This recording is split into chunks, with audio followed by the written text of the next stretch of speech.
Assalamualaikum warahmatullahi wabarakatuh.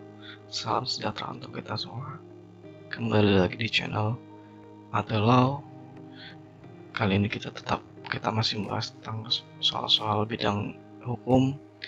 Ini lanjutan dari part 4, yaitu part 5. Jangan lupa untuk like, comment, and subscribe dan share bila channel ini bermanfaat untuk kalian semua. Kita akan lanjut ke soal yang pertama. Nomor 1, tindakan kepolisian dalam bentuk upaya paksa penangkapan terhadap hakim hanya dilakukan dengan cara atau melalui A. Perintah Komisi Yudisial atas persetujuan Mahkamah Agung. B. Perintah Kapolri setelah mendapat persetujuan Mahkamah Agung. C. Perintah Jaksa Agung setelah mendapat persetujuan Mahkamah Agung. D. Perintah Kapolri setelah mendapat persetujuan Komisi Yudisial. E. Perintah Jaksa Agung setelah mendapat persetujuan Mahkamah Agung. Baik, akan kita jawab. Ini adalah jawabannya. Ya, jawabannya E, cukup jelas ya. Perintah Jaksa Agung setelah mendapat persetujuan Mahkamah Agung. Next, ke soal berikutnya. Dalam persidangan perkara anak, dalam pengadilan anak, undang-undang menetapkan selain dihadiri terdakwa, persidangan tersebut juga wajib dihadiri kecuali A. Korban, B. Petugas kemasyarakatan, C. Penasihat hukum, D. Jaksa penuntut umum, E. Orang tua atau wakil terdakwa.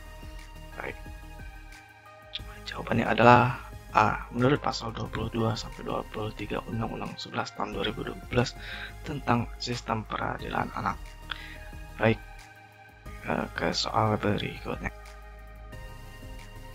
Nomor 3, Undang-Undang 26 tahun 2000 tentang Pengadilan HAM dikenal kejahatan terhadap kemanusiaan atau Crimes Against Humanity, yaitu salah satu perbuatan sebagai bagian dari serangan secara meluas atau sistematis yang ditunjukkan langsung terhadap penduduk sipil berupa kejahatan di bawah ini kecuali A. Pemusnahan, B. Membunuh anggota kelompok, C. Pembunuhan, D. Penyiksaan, E. Pengusiran penduduk secara paksa.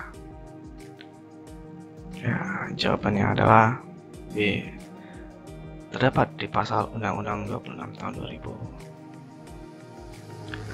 Nomor 4, Undang-Undang 26 tahun 2000 dimungkinkan untuk memeriksa pelanggaran HAM berat yang terjadi di masa lampau. Pemberlakuan undang-undang yang mundur ke belakang adalah berlakunya prinsip A. Retrospective Principle, B. Retroactivity Principle, C. Legality Principle, D. Sanlin Law Purpose Crime Committed Principle, E. Electoral Principle. Baiklah, jawabannya adalah B, yaitu pemberlakuan undang-undang yang berlaku atau yang sebelum ada undang-undang baru. Nomor 2, suatu perkara pelanggaran HAM berat di masa lampau hanya dapat disidangkan oleh pengadilan HAM ad hoc yang penetapannya dilakukan oleh A. Peraturan pemerintah, B. Peraturan pemerintah pengganti undang-undang, C. Keputusan presiden, D. Keputusan DPR atas rekomendasi Jaksa Agung, E. Hakim Pengadilan HAM. Baik, jawabannya adalah C. Menurut pasal 28 ayat 1 Undang-Undang 26 tahun 2000, hakim ad hoc diangkat dan diberhentikan oleh presiden selaku kepala negara atas usul ketua Mahkamah Agung. Next, soal berikutnya. Nomor 6, dalam tindak pidana pencucian uang dikenal dengan modus under invoicing. Berikut ini manakah yang tepat untuk menggambarkan modus tersebut? A. Pelaku pencucian uang menyerahkan uang hasil tindak pidana kepada A, dan A memasukkan sebagian dana tersebut ke bank B, dan sebagian lain ke deposito ke bank C, dan si A meminjam dana dari bank D. Dengan bunga deposito bank C, A membayar bunga pokok pinjaman dari bank D. B. Suatu modus memasukkan uang hasil tindak pidana dalam pembelian suatu barang yang nilai jual barang tersebut sebenarnya lebih besar dari apa yang dicantumkan dalam faktur. C.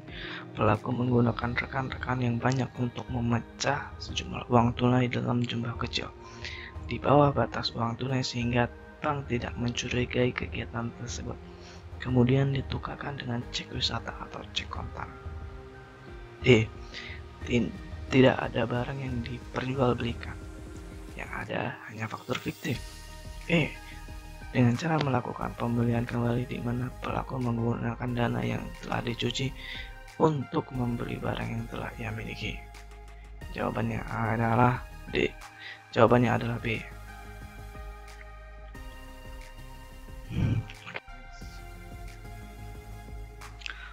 Proses pengambil alihan perkara korupsi dimungkinkan atas perkara yang sedang ditangani kejaksaan atau kepolisian.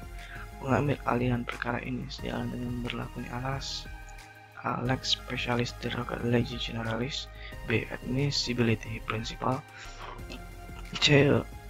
Lex superiori derogat legi inferiore, D. Addrogable della critique per casu principal, E. Lex posteriori derogat legi priori.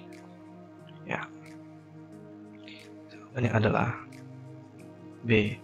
Asas admissibility principle adalah asas di mana mengambil alihan suatu perkara yang sedang ditangani.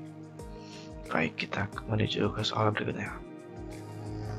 Nomor 8. Undang-Undang 19 tahun 2019 atas perubahan kedua Undang-Undang 30 tahun 2002 tentang Komisi Pemberantasan Tindak Pidana Korupsi diundangkan pada tanggal A. 19 Mei 2019, B. 27 Oktober 2019, C. 8 September 2019, D. 17 Oktober 2019, E. 20 Desember 2019. Baik, kita tunggu jawabannya. Jawabannya adalah D.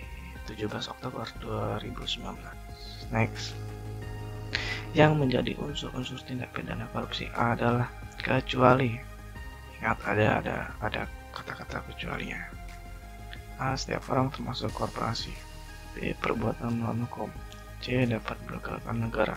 D. Waktu, tempat, dan keadaan. E. Memperkaya diri sendiri atau orang lain atau korporasi. Jawaban adalah D. Waktu, tempat, dan keadaan. Nomor 10. Apakah badan PBB yang menangani tentang hukum laut internasional? A. WHO, B. UNHCR, C. UNCLOS, D. UNICEF, E. APEC. Ya, jawabannya adalah C. Konvensi Perserikatan Bangsa-Bangsa tentang Hukum Laut, United Nations Convention on the Law of the Sea, disingkat UNCLOS, juga disebut Konvensi Hukum Laut Internasional atau Hukum Perjanjian Laut. Baiklah rekan-rekan, sekian di part 5 ini kita membahas soal-soal bidang hukum. Selanjutnya akan saya share dan saya akan upload yang part 6-nya, insya Allah. Semoga saya bisa mengerjakannya. Assalamualaikum warahmatullahi wabarakatuh.